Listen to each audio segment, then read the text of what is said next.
نماز کی تو وہ شان ہے جو روک دیتی ہے طواف کعبہ کو، تو تیرے کاروبار کی کیا اوقات ہے جس کے لیے تو چھوڑ دیتا ہے نماز کو۔ میں اپنا ہر غم اللہ کو بتاتا ہوں، کیونکہ میرے غموں کا علاج صرف میرے اللہ کے پاس ہے۔ جب اللہ تمہیں کنارے پر لا کھڑا کر دے تو اس پر کامل یقین رکھو، کیونکہ دو چیزیں ہو سکتی ہیں، یا تو وہ تمہیں تھام لے گا یا تمہیں اڑنا سکھا دے گا۔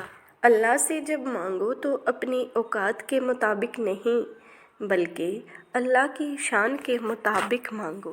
رسول اللہ صلی اللہ علیہ وآلہ وسلم نے ارشاد فرمایا، جو مومن لگاتار بیمار رہے اس کو بخش دیا جاتا ہے۔ اللہ نے انسان کو دل دیا ہے مگر اس کا سکون صرف اپنے پاس رکھا ہے، اور فرمایا یاد رکھو دل کا سکون صرف اللہ کی یاد میں ہے۔